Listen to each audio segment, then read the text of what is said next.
We're going to get started with our sisters from the Claire Muhammad School in Newark, and I will be in touch with Brother Akbar as we get started. Masha, Sister Masha, why don't you introduce yourself to our guests, and you can go ahead and start your PowerPoint. Okay. Assalamu alaikum, everyone. It's so good to be with you this morning. I'm coming to you on behalf of the Sister Claire Muhammad School in Newark, and I'm coming to you as a part of an education consulting team that consists of myself, Dr. Basima Juma, and Sister Adila Kareem. And so we have a presentation for you today that will cover our plan and our strategy for reigniting education in our area of the country, in hopes that we garner support, but also in hopes that it inspires you to do the same thing in your area of the country. And so I'm going to share my presentation, and at the end, if you all have questions, feel free to share them in the chat so that we can address them at the end of the presentation.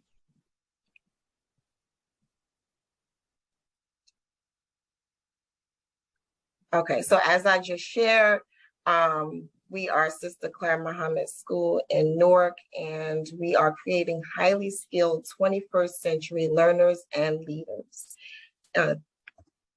The mission of our effort, or the mission of the Sister Claire Muhammad School, is to provide an alternative education option, which will encompass an Islamic education foundation to learning.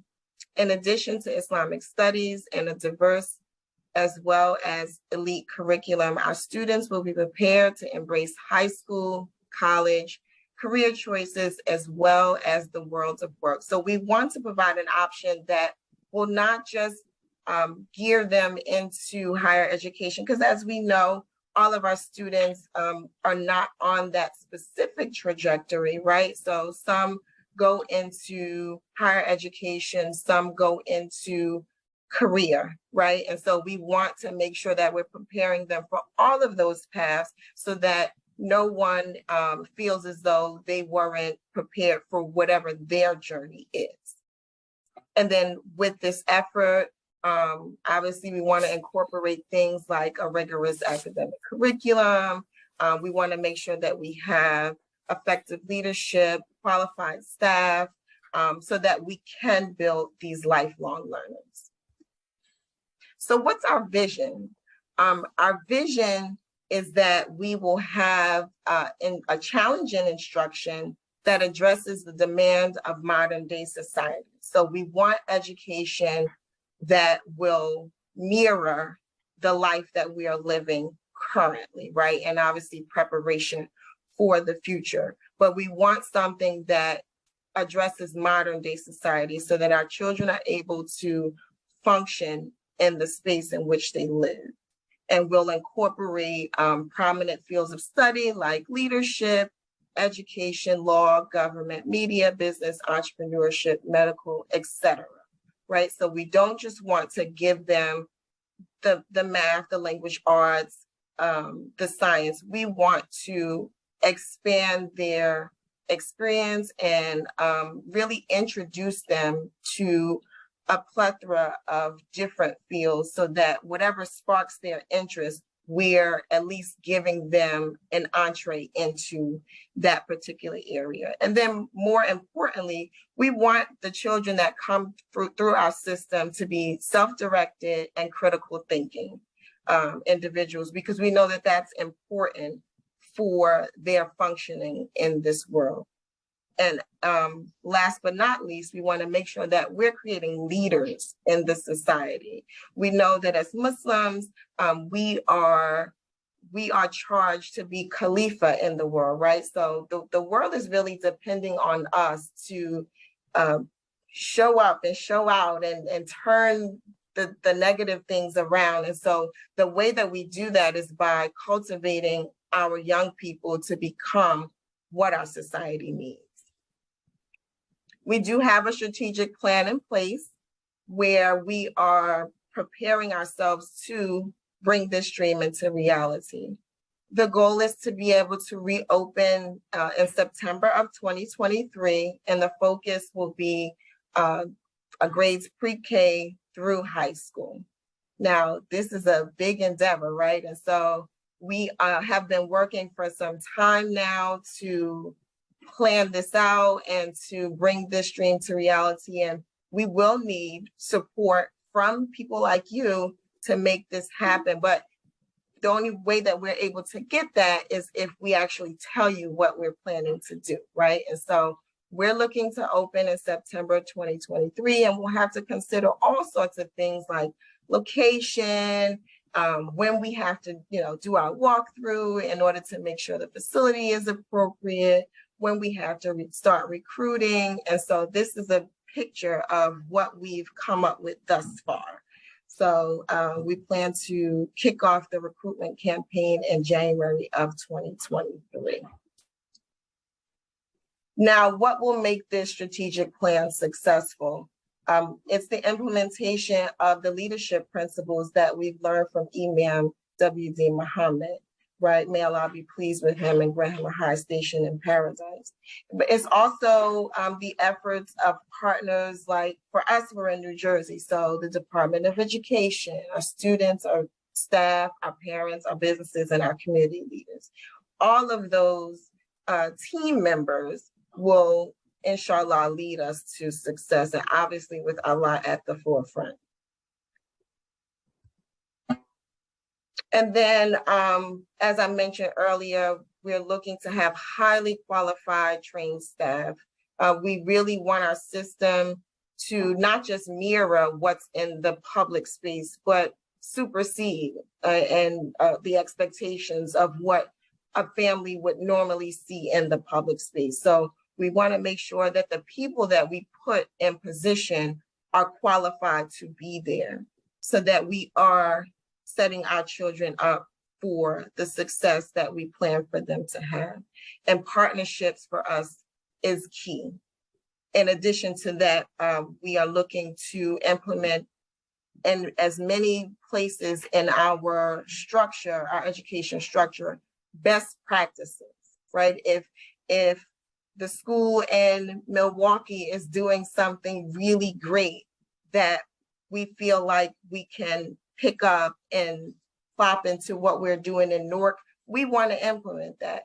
If Atlanta is doing something really great that we feel like it will help us to move to our goals quicker, more effectively, we want to be able to do that. So we'll be in search of best practices to bring this vision to reality. So now, who carries out this plan? From our perspective, the people who carry out this plan is not just the team of education consultants that I mentioned earlier, myself, Dr. Basim Majuma, Sister Adila Kareem, but we are in the process of solidifying our school board, which will encompass these members here, as you see on the presentation: president, vice president, the recording and corresponding secretary, members, and advisors. And one of the key individuals that we see as a part of this team is an education law attorney.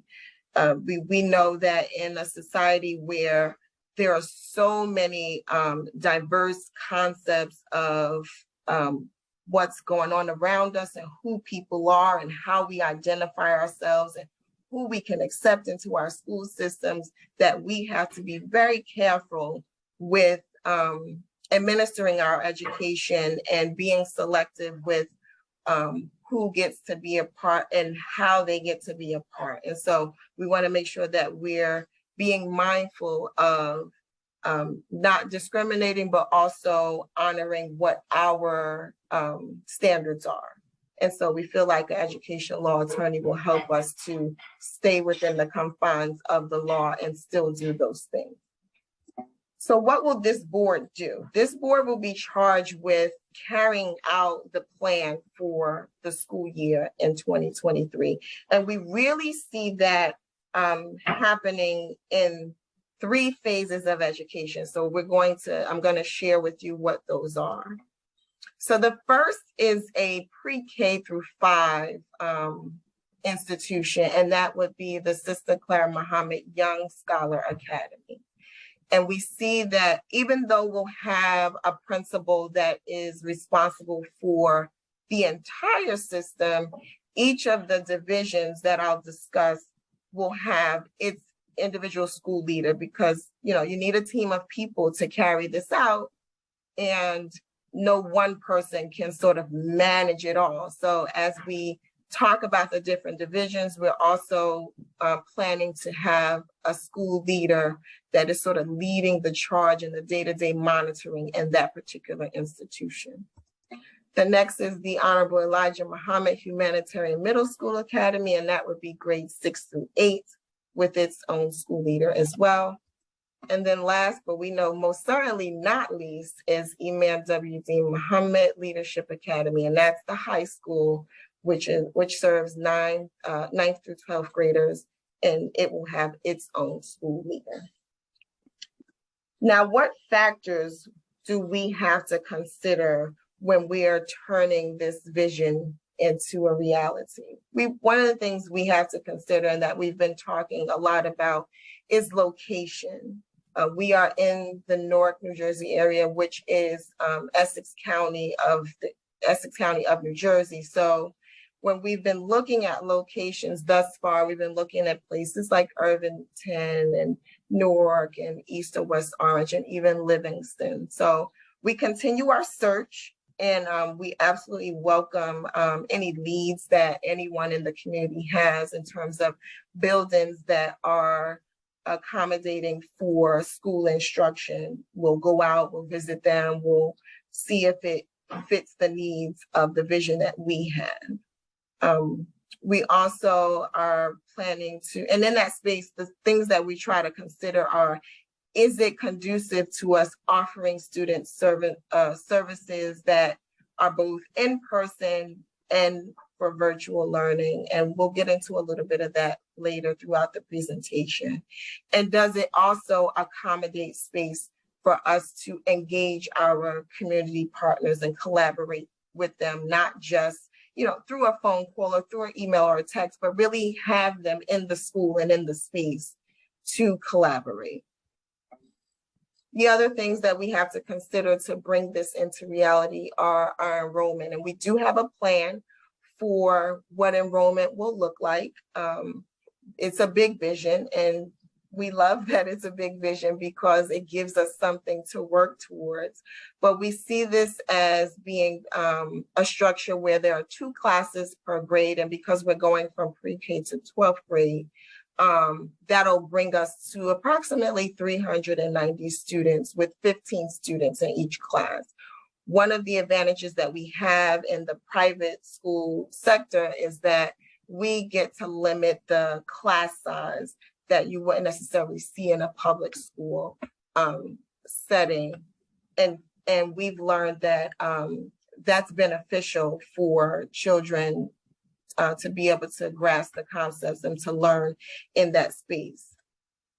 This is just a sample of what our school hours will look like, and these are subject to change, but we did have to come up with a plan to sort of work within. What's going to be our focus? We'll focus on key subjects like reading, writing, STEM, which is science, technology, engineering, and math.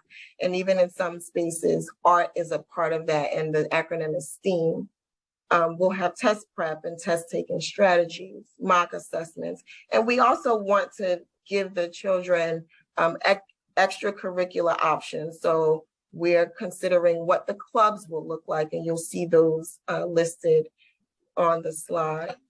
And I just want to emphasize here that we are considering that virtual format, not just for when, there's a snow day and we want to be able to still connect with our students, but also when challenges arise for our students and they still need to be engaged, but they're not able to come to the facility. So we're looking to have that diverse option for service delivery in person as well as virtual.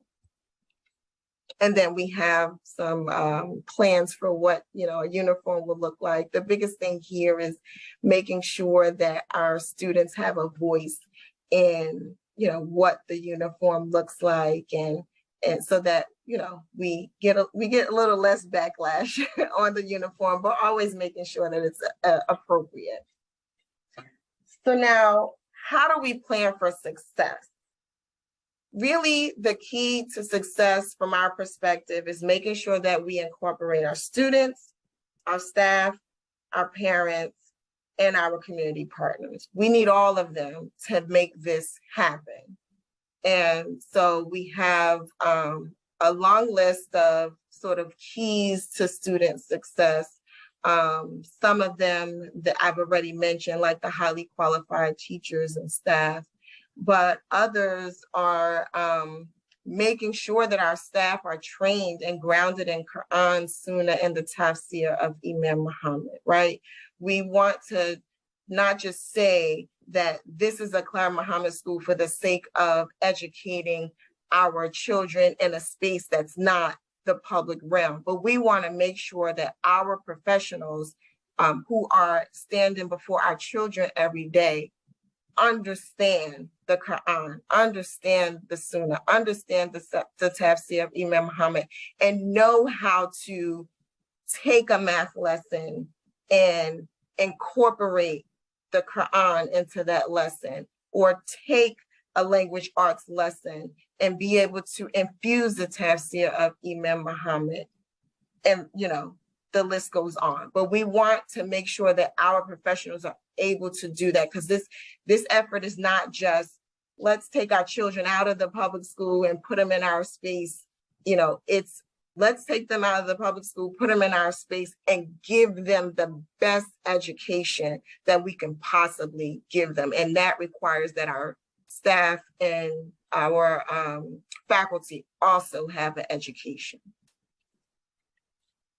And in our vision, we see things like, as we're planning, we're seeing, we'll have a gymnasium, right? And we'll call it the Michelle Obama Gymnasium, and we'll have a conference room and a media room and, a lounge room. We're sort of just envisioning the space, what it will look like. How can we take this big dream and make it a reality? And so as we go through our planning stages, we're thinking about all of these big ideas, and we're throwing them in the mix so that we get to plan for making them happen. Because that's really how you sort of bring those visions into reality. You throw all the things in the mix and you say, it would be great to have this and great to have that, and it would be beneficial to the children to have all these things.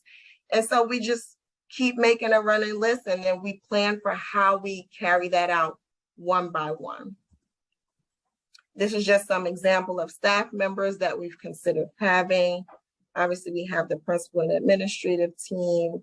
Here we have listed certified school business administrator. In some settings, that's also maybe a certified public accountant or someone of that nature, but that's interchangeable. And you'll see the other staff members here that you would normally see in a school setting, and maybe even many more as we go forward. Professional development is key, right? And I just sort of touched on that, so I won't spend too much time on these slides, but it's important for us that our teachers and our leaders are prepared to do the task, to carry it out.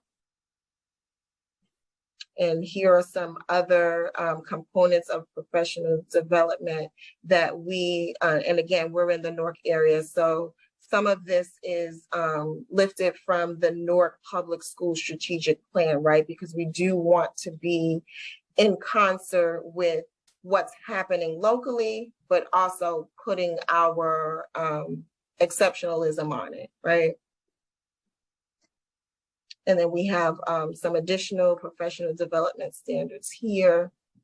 Using learning strategy is appropriate for the intended goal. And that's really where that whole piece comes in about, how we take the Quran, the Sunnah, the Tafsir, and we reinvent the curriculum for our students. And the content standards and how that all comes into play, but all of it with a mindset of how it relates to who we are and what we do and how we do it. Parents are key, as I mentioned before. We want to have a PTA, and we want to have workshops for parents, and we want to engage them in the process as much as possible. Having classes for our parents in various respects of both our curriculum, but also in where they need support. And then our partners, and that includes all of the components that I've mentioned to you earlier, the leaders of the school, the staff, the student, the families, and the community. And when we talk about those partners, it's our Department of Education, it's our child care centers and feeder schools. So we really see those as sort of, you know, if we are connected to, let's say, a child care center in the area, then as those children are aging into being able to be in pre-K into kindergarten, that we really have the relationships that those students can move from that institution to our institution and beyond. And then in terms of creating opportunities for our students, collaborating with businesses, sororities, colleges and universities, and religious leaders in the community. And in terms of education collaboration, again, I want to just emphasize, we really see this as an effort of everyone. We see that picture at the bottom with Imam Muhammad and Sister Kiara a little bit, right? And how we had to work together to provide something for the greater good. And that's what we see this education effort being, that we're not just doing this for Muslim children, we're doing this for non-Muslim children as well, right? Because we see this as a model. We see this as something that benefits the whole. And we have that example in the works of Imam Muhammad. And then how do we bring this to life, right? It's going to cost money. And so we do have a financial strategy. Some of those things are, having a black tie gala, doing katydid sales, having an alumni homecoming, a spring concert, a donor drive, using the GoFundMe for education and the 100 at 50 initiative, which has benefited us in the past. And so this is our strategy, and we're welcoming any ideas for anything additional that the community sees that will benefit this effort. The research in this presentation that we did use came from the Newark Public School Strategic Plan. As I mentioned, we want to make sure that we stay in concert with what's happening locally so that our students are able to thrive in the space in which they live. And with that, thank you so much for participating in this presentation. We appreciate you Study Out Islam and Sister Fitra for inviting us into the space and being able to share our plan with you, as I mentioned in the beginning, not just for what we're doing here, but also to garner support and maybe even motivate you all to do the same thing in your locale. Thank you so much, and we'll open the floor to questions. I do. Thank you very much, Marsha. Before I ask you a question, I want to ask Dr. Basima if she has any comments. Assalamualaikum. Alaikum salam, Dr. Basima. Thank you, Sister Fitra, for having us and giving us the opportunity to share our strategic plan for Sister Claire Muhammad School in Newark.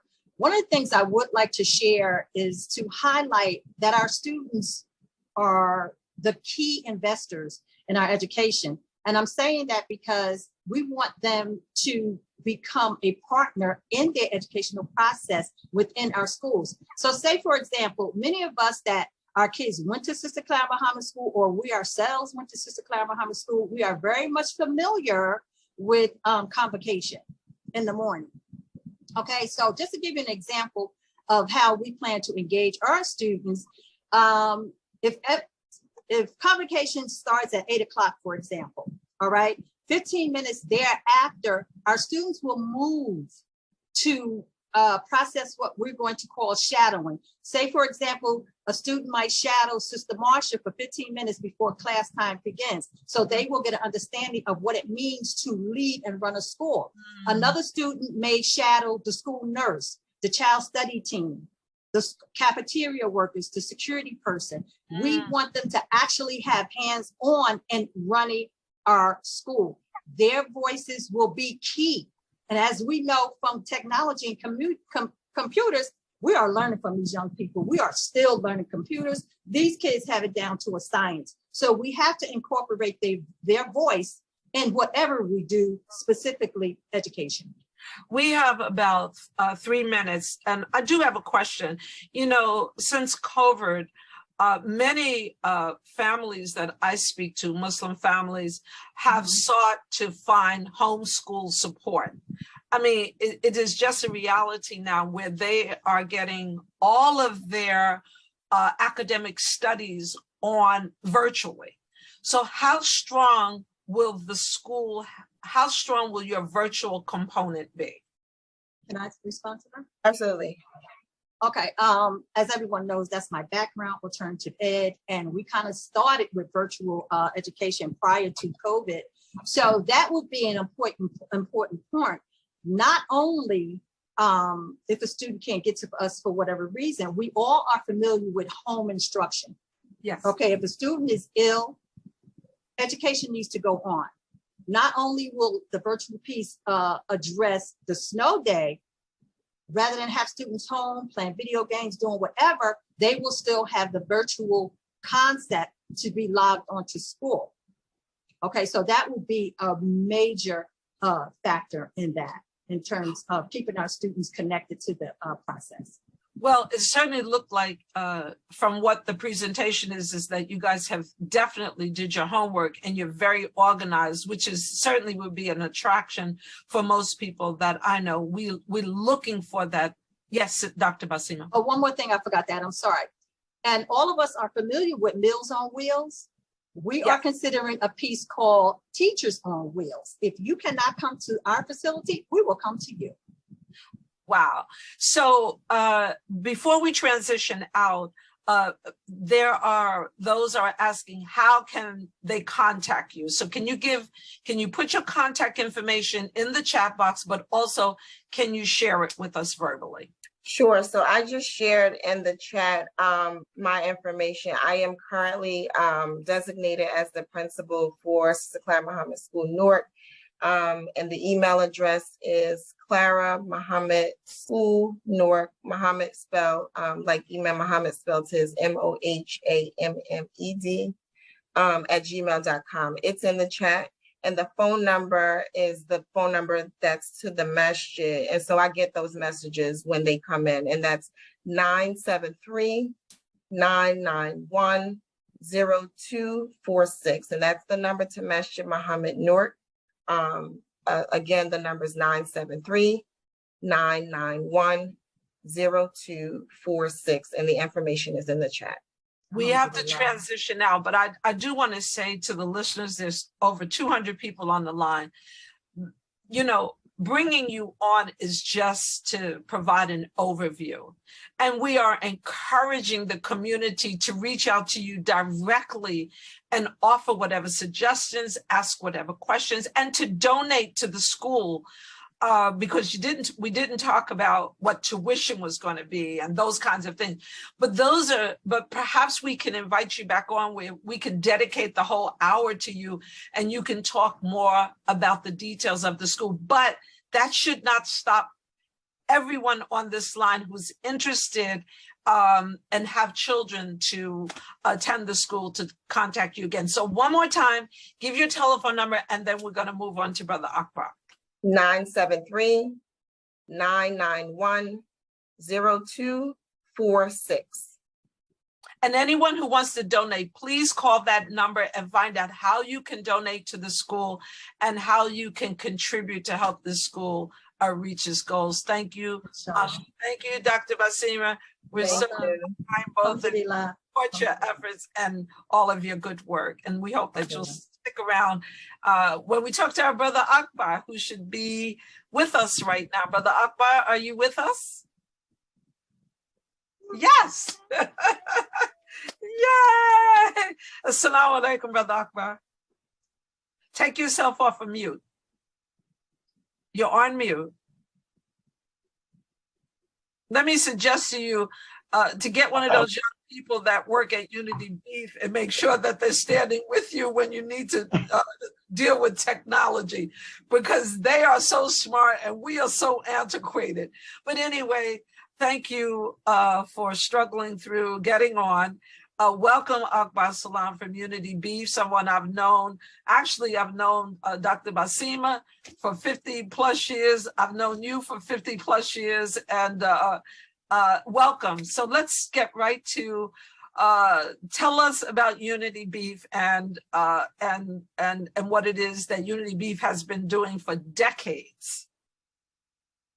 You're on mute. You're on mute. At the bottom is a microphone. How's that? Got it. Yes. Got it? Yes. Okay. Thank Very you. good. Okay. Thank you again. Some history on Unity Beef Sausage Company.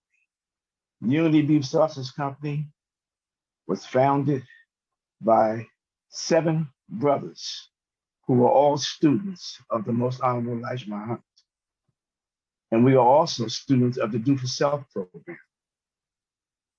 Brother Yahya Sharif, Brother Rajan Nasruddin, Brother Earl Sadiq, Brother Kalima Muhammad, Brother Jabbar.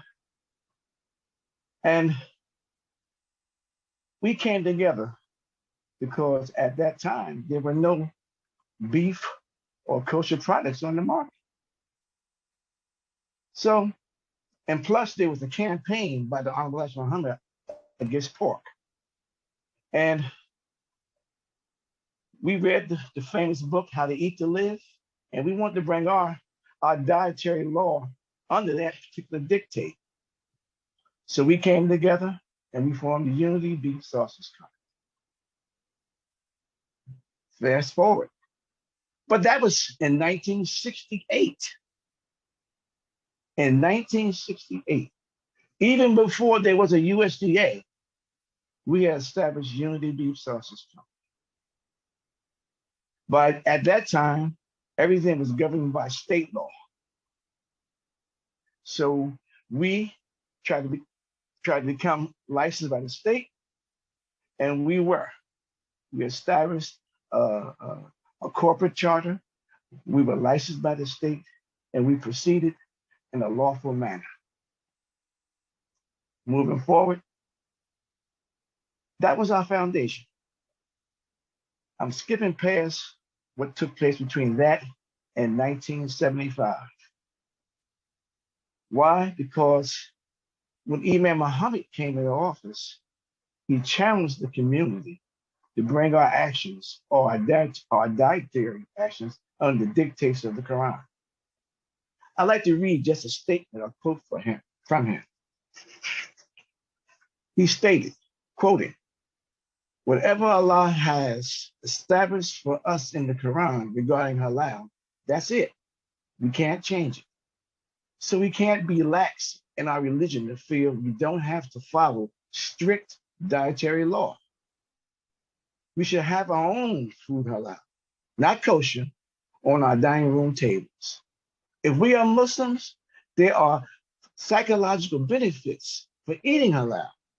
We must fulfill our obligation to be responsible for halal foods in our community."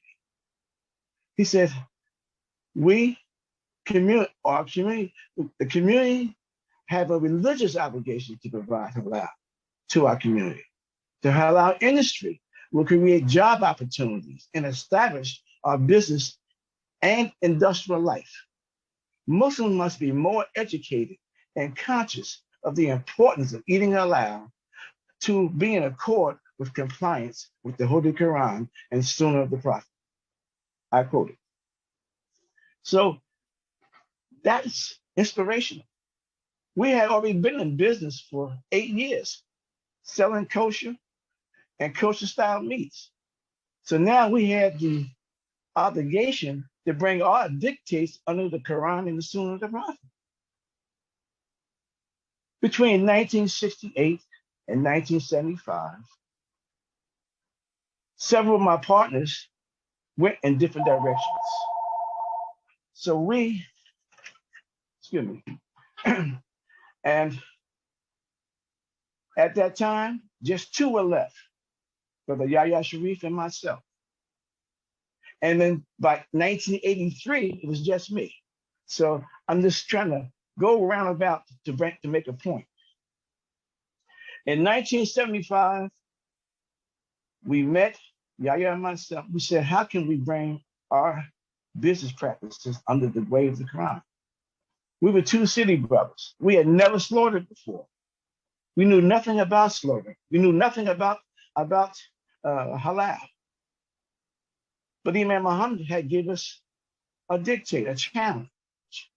So I studied the Quran, I studied the way of the Prophet, and I learned certain things on how we should approach this. I went to a slaughterhouse and asked, could I slaughter it? The inspector said, no, there's no criteria for Islam or for Muslims to slaughter in America. And what I found out was the Muslims that were slaughtering, they were slaughtering behind the rabbi. The rabbi would do the cut, and all they were saying was just Bismillah. So in 1976, we went to several slaughterhouses trying to slaughter. They wouldn't allow it. So I then took the Quran and the way of the Prophet, and we wrote down certain manner and conditions of slaughtering. And in 1977, we sent it to Washington, D.C. Several weeks later, I received a call from our sister, and she quoted, she said, Brother Akbar Salam? I said, yes, ma'am. She said, I see here you're trying to slaughter. I said, yes, ma'am. She said, nothing has been established. I said, well, that's why we're trying to establish a way for us to slaughter, sister. And she said, okay, I'll help you. So I asked certain questions, and she said, yes, sir, no, sir.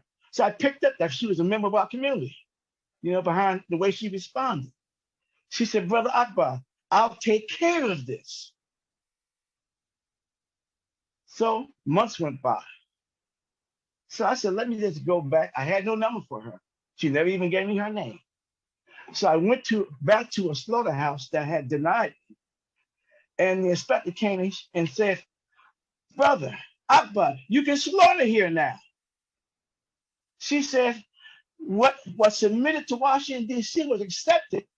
And now manner and conditions of slaughtering Islamically is accepted by the USDA. And you can slaughter now. So of course, I made an appointment and I slaughtered. And alhamdulillah, that's how halal was introduced to the federal government and was able to slaughter, and we were able to slaughter. So between 1977 and 1983, a lot of changes took place. We were brought into the system. Everything was updated. A lot of different information came in. But still, the manner and conditions of slaughtering wasn't really established. So what we did was, or what I did at that time, because I was just by myself, even Brother Yahya had went on in another direction. So Imam Muhammad was making a tour, and he came to Newark, New Jersey. I introduced myself. I explained to him what we were doing, and that we were slaughtering halal. He said, well, can you come to Washington, D.C.? I went to Washington, D.C., met with him there. He said, well, can you come to Chicago? I went to Chicago. I met with him there. And he said, well, Brother Akbar, I didn't know that we had brothers in our community who were slaughtering beef. I had suggested that we just have turkey and poultry. But now that we're slaughtering beef, I start promoting beef also. I said, yes, sir, brother. But what is the point? The point is this. After that meeting with Imam Muhammad, the Imam, he called me. And he said, Brother Akbar? I said, yes, sir, brother Imam. He said, I'll take Adam as my prophet any day.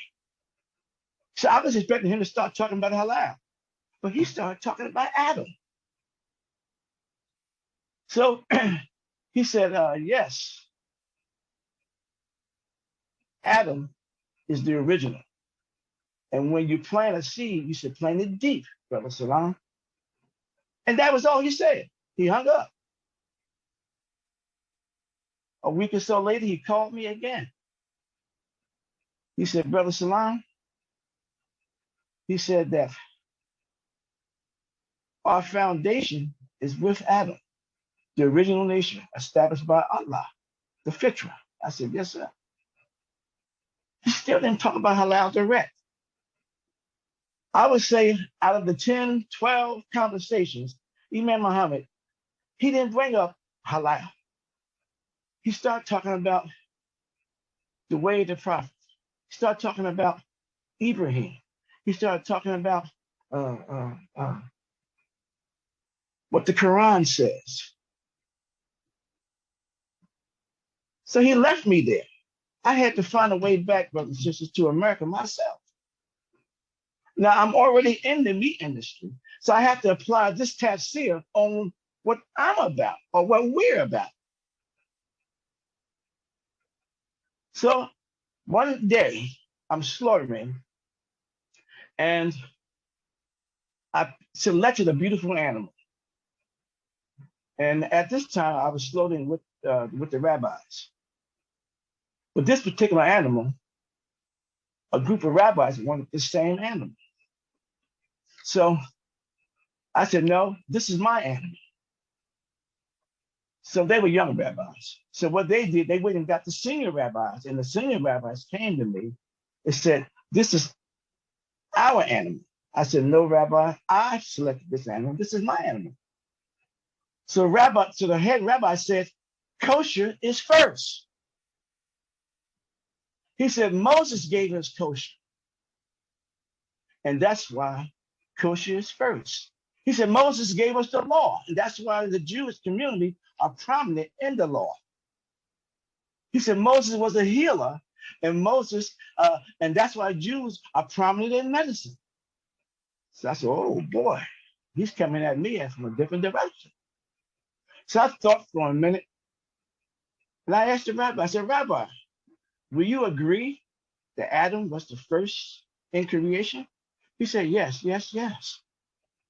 I said, will you agree that God taught Adam the nature of all things? He said, yes, yes, yes, yes. I said, well, Rabbi, surely God taught Adam proper diet, what he should eat and what he shouldn't eat, whether it was through inspiration or direct. He said, yes. I said, halal means lawful by God. So halal was first. The rabbi thought about that. He turned around and walked away. And I went and slaughtered that animal. Several weeks later, a senior rabbi who never spoke to me, he always stood off on the side, came to me with a knife. He addressed me. He said, Rabbi, I'd like for you to use this knife. I said, he said, we would be honored if you used this knife. I said, well, I would use it if you teach me how to take care of the knife. He said, we cannot train you on how to take care of this knife. He said, but what I'll do, they kept their knives in a chest, locked up. He said, I'll put this knife in the chest, and anytime you want to use it, you can. So I used it a few times, but most times I use my own knife because based on the Quran and Sunnah, I sharpen my knife, to excellence. But my point was this. At a later period, I told Imam Muhammad about what transpired. He jumped up. He said, whoa, Brother Salam, they couldn't do nothing with that, could they? I said, no, Brother Imam, that's your tafsir. You know what I mean? So what am I saying, brothers and sisters? The halal industry, it evolved from Adam to Abraham, from Abraham to Moses, from Moses to Jesus, and to Jesus to Prophet Muhammad, and from Prophet Muhammad to this current day. So what we have is something that's originated in the original and with the original man, Adam. And what we had to do in America and in the state of New Jersey, we had to establish the law, the dietary law. So fast forward, we worked on manner and conditions of slaughtering. We introduced that, of course, to the federal government. That's how we were able to slaughter. But there is no kind of guidelines in any of the 50 states in America with a halal. So, so we, through Assemblyman from Patterson, introduced manner and conditions of slaughtering, and he submitted it to the state Senate. Then later on, another senator picked it up, and it became law in the state of New Jersey. Did you hear what I said? It became law. What we were inspired to do became law in the state of New Jersey. But before it was signed, we had organized, we had coordinated a breakfast for Imam Muhammad to meet the governor of the state of New Jersey, Governor Litt. The Imam came, talked to her, and what he said to her inspired her. And at a later date, she signed it into law. Of course, a lot of things transpired between that and then. I'm going fast. But she signed it into law, and New Jersey became the first state to have allow manner and conditions of slaughtering bill. So I'm going to pick up this phone and show you the bill and talk.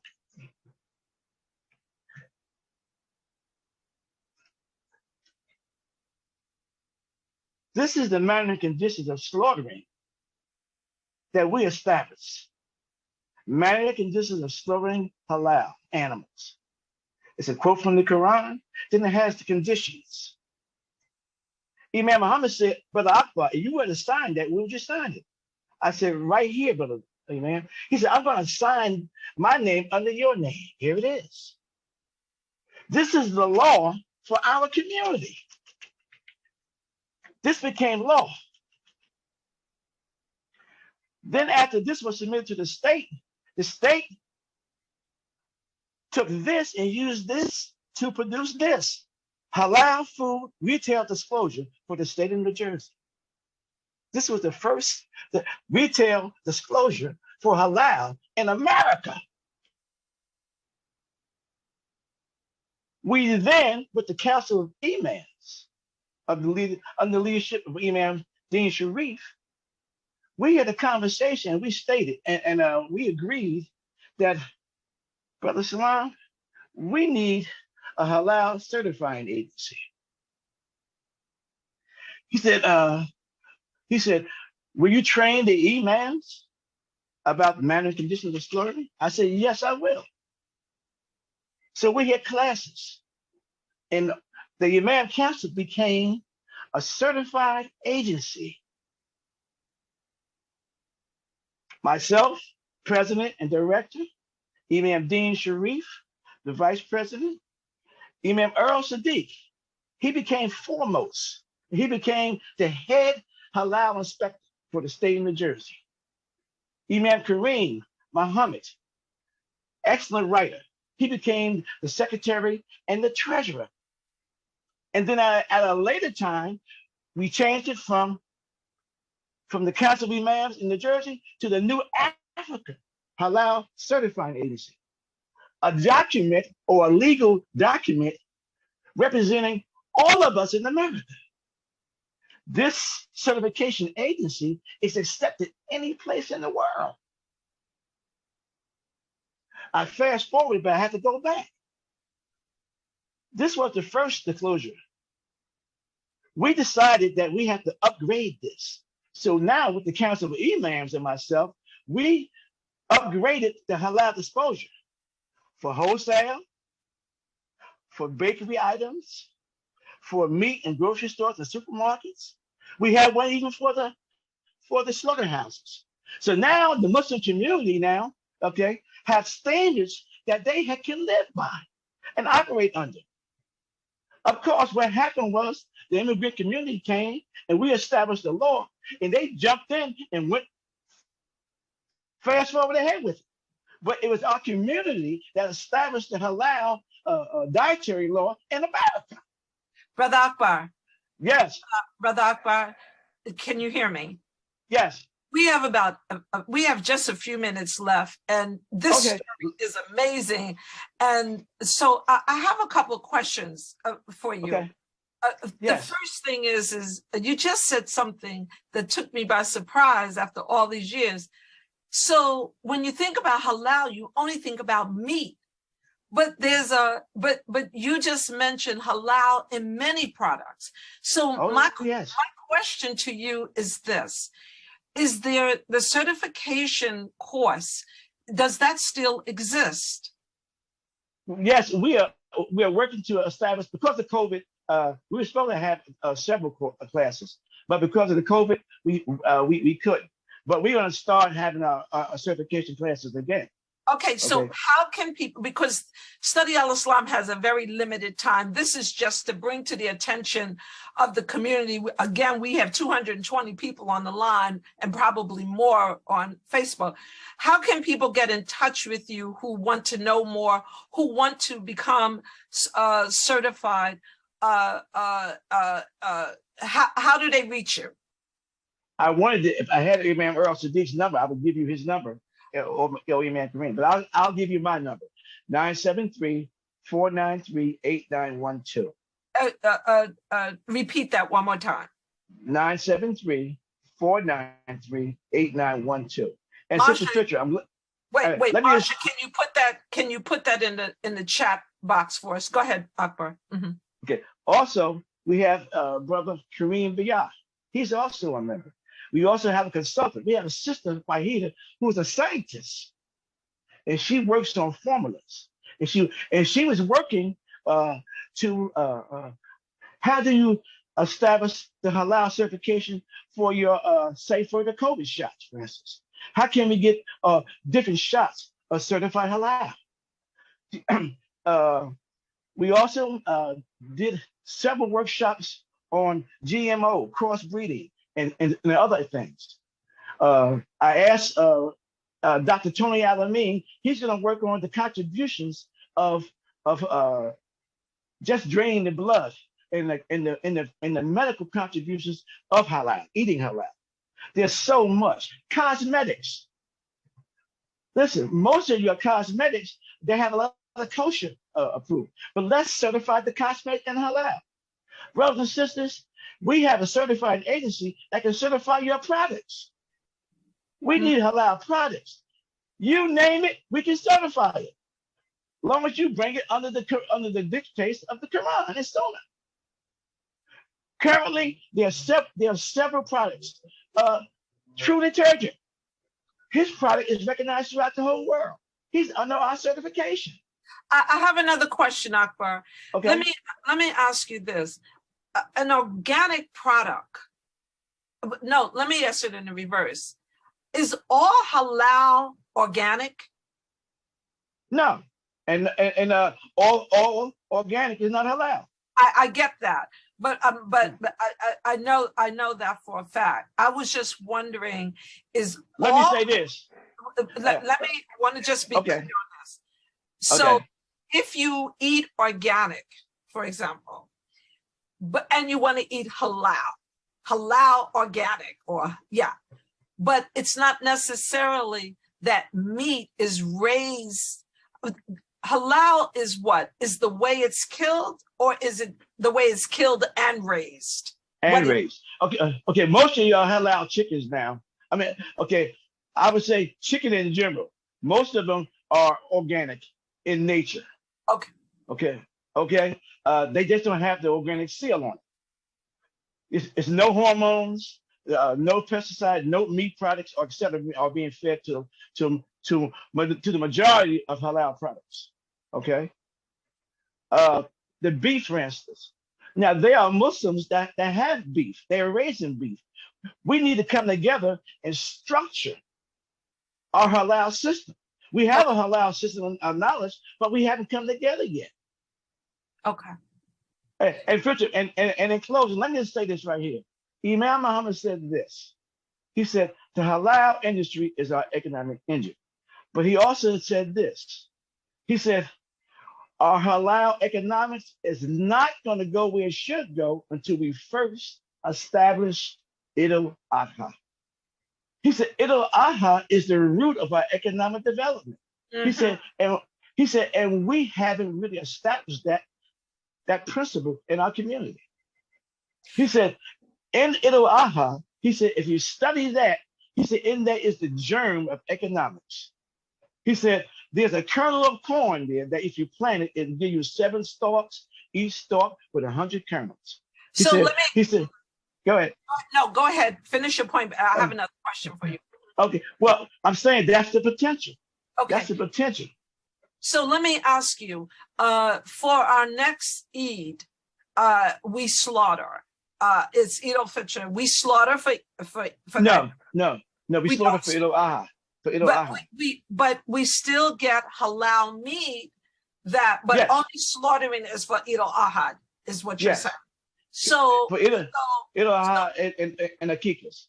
Okay, and Akika. Yes. Okay, so in New Jersey, is there an effort to take young qualified people and show them and let them observe slaughtering?